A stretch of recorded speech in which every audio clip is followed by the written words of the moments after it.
महर्षि, पिछली बार आपने हमने साधन और आश्रय तत्व की चर्चा, बहुत विस्तृत चर्चा हुई थी। एक दो साधक आए थे महाराज जी, क्योंकि उनके भी प्रश्न थे। तो उनका ऐसा मानना था, क्योंकि अभी भजन मार्ग में अभी इनिशिएटिव हुए हैं, अभी नए नए चलना शुरू हुआ है। वो कहते हैं कि कहीं ना कहीं बाबा प्रमाद आ जाता है। मतलब आश्रय है, मतलब उस बात को भी स्वीकार कर रहे हैं महाराज जी। नहीं, आश्रित है ही नहीं तभी प्रमाद आ रहा है। बात समझिए ना, आश्रित का तात्पर्य है एक भी श्वास अपने प्रीतम के चिंतन से खाली न जाना। वो आश्रय को समझ ही नहीं पा रहे ना। हाँ, तो आश्रय को ना समझने के कारण उनके अंदर आता प्रमाद। देखो, जैसे आप भजन कर रहे हो तो आश्रय आपका देह का है, तो विषय चिंतन होगा, भोगों की तरफ दौड़ होगी, पूरा जन्म लग जाएगा लड़ते लड़ते। बात समझे ना, सूक्ष्मता। अब हमारा आश्रय श्री भगवान है, अंदर से एकदम पूर्ण भगवद आश्रित है। अब उसकी पहचान क्या है? कि भगवान की आज्ञा का पालन करना। भगवान आज्ञा कर रहे हैं, मच्चित्ता मदगत प्राणा बोधयंता परस्परम कथयन्ति च माम नित्यम तुष्यन्ति च रमन्ति च तेषां सतत युक्तानां भजतां प्रीतिपूर्वकम। मेरा सतत भजन करे, अनन्यस चिंतयन्तो माम ये जना परिपास। मेरा अनन्य चिंतन, ये है आश्रय। आश्रय का मतलब क्या समझते हैं? अंदर से हम जिसके आश्रित होते हैं उसी का सतत चिंतन होता है। जैसे काम का आश्रित कामनी का बिना प्रयास के चिंतन करेगा, धन का आश्रित धन का बिना प्रयास के चिंतन करेगा। उसको प्रयास थोड़ी करना पड़ता है। आप विचार करके देखो, तो आश्रय हम जब प्रभु का लेंगे, अभी आश्रय नहीं हुआ ना, तभी ये बात आती प्रमाद। ये कर्ता बोल रहा है, ये अहम बोल रहा है, जो समर्पित नहीं हुआ। जो अहम समर्पित हो जाता है वो एक क्षण भी भगवान से विलग नहीं हो सकता। तदर्पिता अखिलाचारिता तद स्मरणेन परम व्याकुलते। वो समस्त आचरण भगवान के अधीन होकर करता है, और एक सेकंड के लिए भगवान का विस्मरण हो जाए तो व्याकुल हो जाता है, जैसे प्राण निकलने का। यह है आश्रय। आश्रय का मतलब क्या समझ रहे हैं लोग? कहना कि साधन सुधन अभी नहीं करेंगे, केवल हम तो पढ़े हैं व्यास पुरुष से। ये तो कायर पुरुष है, ये कायर पुरुष है। ये भगवद आश्रित थोड़ी है, भगवद आश्रित थोड़ी है। भगवद आश्रित है अपने कर्तव्य का पालन करते हुए, उसमें अहम नहीं है। ये श्री भगवान करा रहे हैं। एक क्षण के लिए भी भगवत आज्ञा का उल्लंघन नहीं हो, भजन का तार न टूटे, उसे भगवद आश्रित कहते हैं। आश्रय का मतलब ये तो प्रमाद है, ये तो कायरता है, ये तो कर्म का चोरी करना है। कि हमें अपने जो अंदर वेग आ रहा है सेवा भजन साधन का, बोले नहीं हमें ये नहीं करना, हम तो आश्रित है। ऐसा कैसे बात है? कब ऐसा उपदेश दिया गया?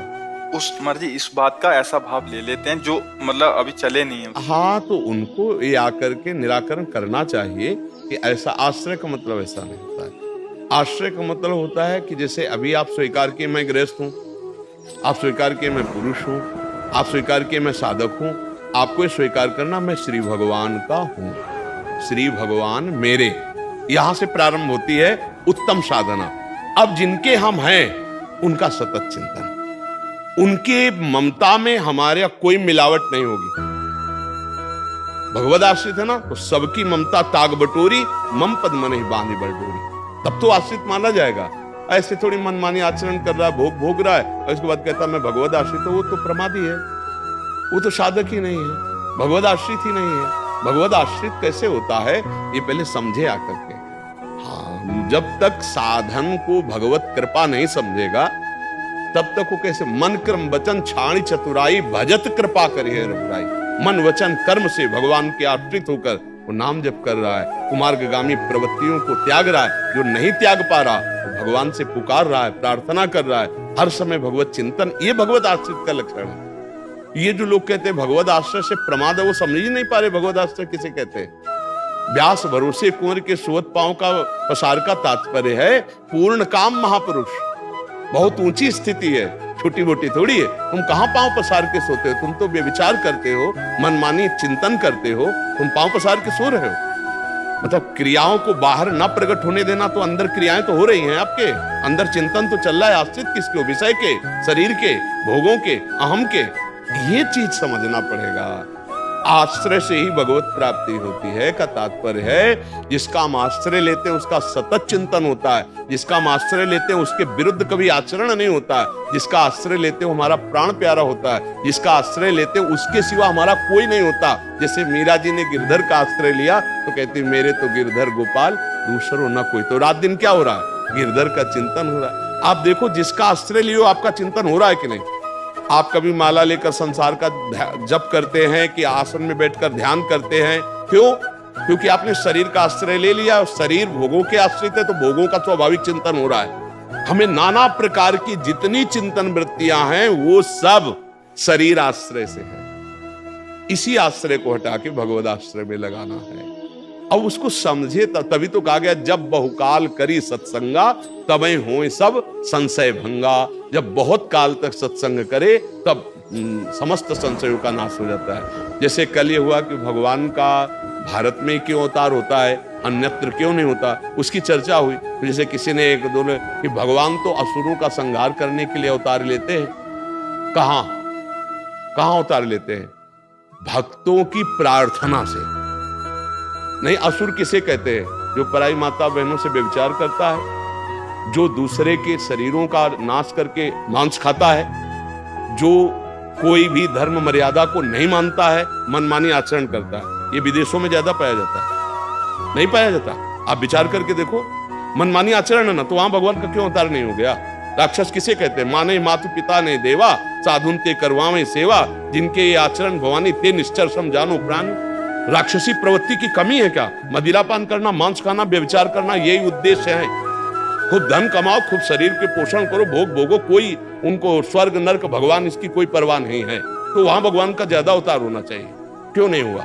असुर भाव इसी को तो कहते हैं। भगवत प्रेमी महात्माओं की आराधना, उनको सखा भाव से तो भगवान अवतरित होकर सखा, एक संकल्प में दुष्टों का विनाश कर देने वाले भगवान दुष्टों के लिए नहीं अवतरित हुए, प्रेमियों के लिए अवतरित हुए। क्योंकि सखा बनकर गले में हाथ डालकर खेलना, कांत बनकर के रास करना, विविध प्रकार के सुख ये भक्तों को देने के लिए अवतरित हुए। विनाश लीला तो उनके एक सेकंड की है।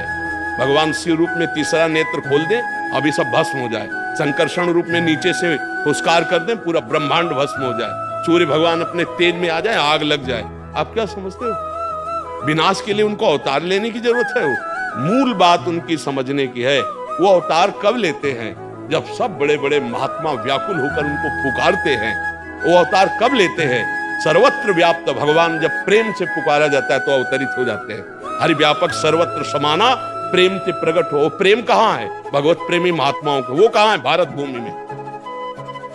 जितेंद्रीय धर्मनिष्ठ प्राणों का समर्पण करके भगवान की आराधना में अपने को भस्म कर दिया, वो महात्मा सजयति, वो जय जय को प्राप्त है। ये बातें बनाने से थोड़ी है, बातें बनाने से थोड़ी है।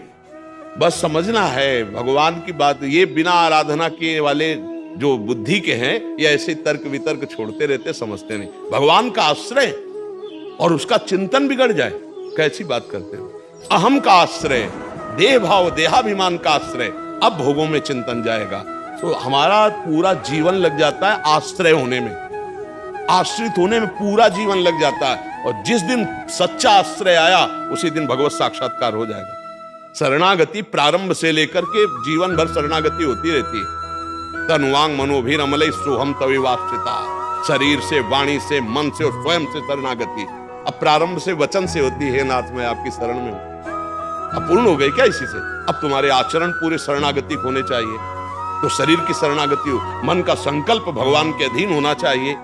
मन का समर्पण हो गया, फिर स्वयं भगवान के आश्रित हो गया। अब शरणागति, अब रंग आ जाएगा उसके अंदर, निश्चिंत, निर्भय, निष्ठोक, उसके अंदर सच्चिदानंद भाव आ जाएगा। मन जी, आपका कहने का जो सार निकल रहा है कि साधन पक्ष तो चलेगा ही, गुरु आज्ञा से जो मिला है, हाँ, बहुत जोर का अहम जो है, हाँ, बल साधन का ना होके प्रभु का हो जाए। हाँ, देखो ये ऐसा मार्ग है कि आगे इतने खतरे हैं कि आपकी साधना में दम नहीं कि उनसे निपट ले। जब काम का आकर्षण होगा और काम की सुविधा माया दे देगी, तो उस समय कोई भी ऐसा सामर्थ्यशाली नहीं पूरी सृष्टि में जो अपने को बचा ले। वो केवल भगवद आश्रित ही बचेगा, दूसरा नहीं बचेगा। दूसरे की सामर्थ्य नहीं है कि बच जाए। उस समय करो सदा तिनके रखवारी, जिम बालक राखे महतारी। बड़े बड़े की बात हम कह रहे हैं, ये बात बनाना अलग बात है। पीछे से हम खा के आके और मुंह ऐसे पोंछ के बैठ गए, वो बात अलग की है। पीछे भी वैसे ही और सामने भी वैसे ही। ये केवल भगवान की कृपा से हो सकता है, अन्यथा दो चेहरे होते हैं, ध्यान रखना। जब बैक में और कैमरे के सामने दोनों एक हो, अर्थात संसार की दृष्टि के सामने और एकांत में भी जिसका एक हो वो भगवद आश्रित होता है। और ऐसा बहुत कठिन है, बहुत कठिन है। बातें बना लेना बहुत सरल है, अच्छे अच्छे ऐसे बोल उठते हैं, ये मार्ग ऐसा है। और जो नहीं बोल उठते वो बैलेंस बना लेते हैं, भोगा फिर भोगा, ऊपर से अंदर से कुछ हो, वो भगवत साक्षात्कार नहीं होता, वो भगवत प्राप्ति नहीं। महाराज जी आपके सत्संग से ही सुना है कि साधन करते करते लास्ट में जब हार जाता है तो आश्रित हो जाता है। आज आपकी कृपा से आप सीधा हमें वो दे रहे हैं, तो क्या जो आपने अनुभव किया हमें आज स्वीकार करने से ही वैसा अनुभव? बिल्कुल। तात स्वर्ग, इस पर ध्यान दिया जाए, तात स्वर्ग अपवर्ग सुख धरी तुलाए कंग, और तूल नताए सकल मिल जो सुख लव सत्संग। सत्संग से जो प्राप्ति होती है वो ना स्वर्ग में और ना मोक्ष से। ऐसा क्यों कहा गया? लव माने बहुत छोटा समय होता है, क्या एक सेकंड में जो उन्होंने जीवन में अनुभव किया वो तुम्हें दे दिया, भगवद आश्रित, और उनकी कृपा से यदि ऐसा आ गया कि हे नाथ मैं आपकी शरण में हूं, बहुत बड़ी बात बन गई। क्योंकि अब भगवान संभालेंगे आपको। अभी तक तुम अहंकार से टहल रहे थे माया में, अब भगवान तुम्हारे को धीरे धीरे, और जहां जहां तुम्हारा अहम काम करेगा वहां वहां तुम रौंद दिए जाओगे। अपने आप होगा हे प्रभु देख लो मैं गिरा, तो बोला और ऊपर और ऊपर, और ऐसी जगह बैठाल देते जाना, काम स्पर्श करता है, न क्रोध न लोभ न मोह न मद न मत्सर। भगवद आश्रित होना हर साधक को पड़ेगा, आज नहीं तो कल। भक्ति की पूर्णता है आत्मसमर्पण करो। श्रवणम कीर्तनम स्मरणम विष्णुपाद सेवनम अर्चनम बंदनम दास्यम शक्य। परिणाम क्या आएगा? आत्मनिवेदन, आत्मनिवेदन, आश्रय, समर्पण, शरणागति। वो तो जानते नहीं ना, इसलिए ऐसा कह रहे हैं। हमें भगवत प्राप्ति के लिए भगवत आश्रय और निरंतर भगवत साधन, चाहे वो गृहस्थी में चाहे विरक्ति में, जो भी कर्म कर रहा है सांगो पांग करके भगवान को अर्पित करना, भजन बनने लगेगा। अब वो समझते नहीं। अच्छा, आश्रय भजन का नहीं लिए हो तो फिर आश्रित किसके हो? जिसका हम आश्रय लिए उसका भजन नहीं करेंगे तो आश्रित किसके है?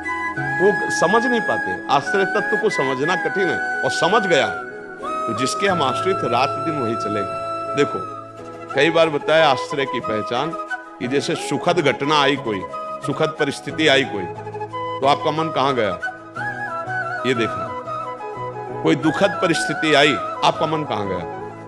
तो सुखद परिस्थिति में देखिएगा आपका मन अपने प्रयास पे जाएगा। देखो हमने ये किया ना, ये ऐसा हुआ ना, बड़ा प्रश्न। आश्रय किसका है? मैं का, शरीर का। और दुखद जब परिस्थिति आएगी तो आपको कोई मित्र, कोई पदाधिकारी ये याद आएंगे। आश्रय किसका है? संसार का। और जब भक्त के जीवन में सुखद परिस्थिति आती है तो वो भगवान के दुलार को देखता है। इसलिए श्री हरि के दुलार से, कृपा शब्द नहीं, वो दुलार कर रहे हैं। और जब विपत्ति और कठिन परिस्थिति आती है तो वो कृपा का अवलोकन करता है कि भगवान कृपा करके हमारे पापों का मार्जन करके पवित्र कर रहे। दोनों स्थिति में, संकट में भी भगवान की तरफ वृत्ति गई और सुख में भी भगवान की तरफ वृत्ति गई। वो भगवान को भूल कैसे सकता है? आश्रय तत्व में आज आप जिसके आश्रित हो उसी का ज्यादा चिंतन होगा। ध्यान देना, शरीर के आश्रित हो तो कभी भूल रहे हो शरीर को, भजन नहीं हो रहा। आप देखो शरीर का भजन हो रहा है कि नहीं हो रहा? अच्छा, आप शरीर को जितनी मांगे हैं वो सब चाहिए ना आपको, वही सब आप कर रहे हैं ना। ये आश्रित हो जाओगे तो भगवान के जितने भगवत भाव के सद्गुण हैं वो सब आप में आने लगेंगे। ये अंदर की शरणागति की बात है। प्रारंभ में साधक को चाहिए गुरुजनों का आश्रय लेके उनके बताए हुए साधन पर रति करे। तो आश्रय किसका? गुरु का आश्रय हुआ ना। तो गुरु और भगवान दो हैं क्या? गुरु गोविंद ने भेद कराई, तो आश्रय से ही तो भजन शुरू होता है, और भजन से आश्रय परिपक्व हो जाता है। महाराज जी आपने बोला है कि ज्यादा उद्दंडता करोगे तो अपने आप धुलाई भी चालू कर देंगे आपकी, इसका क्या? हाँ, इसका मतलब होता है जैसे आप मनमानी आचरण कर रहे हो तो आपको फंसा, जो मन फंसाए है, अब ऐसी जगह फंसोगे कि ऐसी भारी बेइज्जती होगी, कुछ गली में नहीं जाओगे, तुम थर्रा जाओगे, कांप जाओगे, या अंदर से जला दिया जाएगा इतना कि आप कान पकड़ोगे कि प्रभु बस इस बार बचा लो, कभी भूल नहीं करेंगे। और या वहां इतनी तुम्हारी पिटाई हो जाएगी, बेइज्जती हो जाएगी, कुछ गली में नहीं जाओगे। भगवान दो प्रकार से कृपा करते हैं, एक बार समझा के और दूसरी बार घटना पैदा करके। अरे हृदय कांप जाएगा कि भूल से भी नहीं करेंगे। इससे भी आश्रय कुछ तो है। और क्या, वैसे आप बड़े करुणा निधान है। वो कहते साम दाम और दंड भेष से सीधे रास्ते लाऊं, नकली से बनाऊं असली, भगत मेरे मुकुटमणि, मैं भक्तन को दास, भगत मेरे मुकुटमणि। ये मेरे मन में ठनी, नकली से बनाऊं असली, झूठा खेले साचा होए। अगर झूठे से ड्रामा से भी भक्ति शुरू की होगा, भगवान मैं आपका, अब उनका प्रोसेस शुरू हो जाएगा। अब आपको एक दिन असली बना के वो छोड़ेंगे, असली महात्मा बना देंगे। भगवान बड़े कृपालु हैं, ये हम हृदय की बात कहते हैं। उनके सहारे से ही इस मार्ग में चला जाता है। चाहे उनको गुरु मानो, चाहे भगवान मानो, चाहे ब्रह्म मानो, चाहे परमात्मा, जो भी नाम दो ये एक ही है। बिना आश्रय के साधना तो शुरू ही नहीं होती। अगर आप कुछ भी नाम जब करने लगे हो तो उसमें किसी संत का आश्रय हुआ, उनकी वाणी का आश्रय हुआ, तभी शुरू होती। तो आश्रय नहीं है क्या है? अब हमारी बात ना मानो और आप कह दो हमारे आश्रित हो, तो कैसे माने जाओगे आश्रित, है ना? तो हम श्री कृष्ण के आश्रित तब हुए जब गीता जी मान रहे हैं। श्री कृष्ण के आश्रित जब हुए जब उनके भक्तों की बात हम मान रहे हैं, उनके भक्तों का संग कर रहे हैं। तो आश्रय बहुत विशाल बात है, उसको समझना पड़ेगा।